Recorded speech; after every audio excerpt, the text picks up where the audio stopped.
याद करिए, आज से 8 वर्ष पहले उत्तर प्रदेश में कोई निवेश के लिए नहीं आना चाहता था। भय और दहशत का माहौल था, अराजकता की सी स्थिति थी, कोई सुरक्षित नहीं था, न बेटी सुरक्षित थी, न व्यापारी सुरक्षित था, न आम नागरिक सुरक्षित था। असुरक्षा के माहौल में निवेश नहीं हो सकता। उपद्रव के माहौल में बेहतर भविष्य के सपने को साकार नहीं किया जा सकता।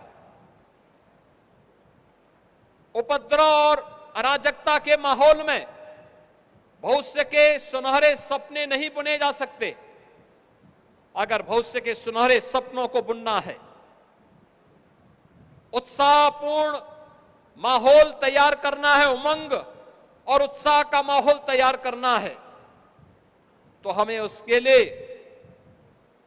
बेहतरीन सुरक्षा और कानून व्यवस्था की स्थिति चाहिए।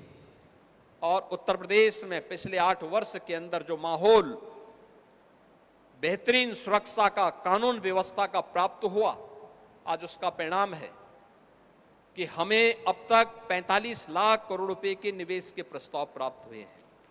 45 लाख करोड़ में से 15 लाख करोड़ रुपए के निवेश के प्रस्तावों को हम लोगों ने जमीनी धरातल पर उतारने का काम किया है।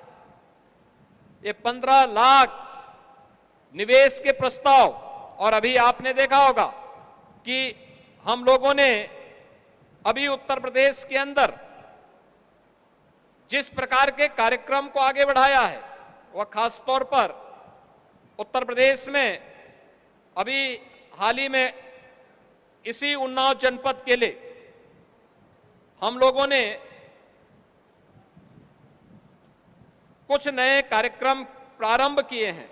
औद्योगिक निवेश के लिए लगभग 22,000 करोड़ रुपए के निवेश के प्रस्ताव अकेले उन्नाव जनपद के लिए ही हमारे प्रारंभ होने जा रहे हैं। और इसी के साथ ही यहां पर हम लोगों ने एक एक्वा ब्रिज ग्रुप के द्वारा भी 4,000 करोड़ रुपए के निवेश का प्रस्ताव यहां पर आने जा रहा है, इसी जनपद में आने जा रहा है। इसके साथ ही यहां पर एक कैनपेक इंडिया लिमिटेड के द्वारा भी यहां पर 1,300 करोड़ रुपए के निवेश के प्रस्ताव यहां इसी जनपद के लिए तैयार होने जा रहे हैं। इसके साथ ही UB beverage India private limited के द्वारा भी 2,200 करोड़ रुपए का निवेश का यहां पर प्रस्तावित किया गया है।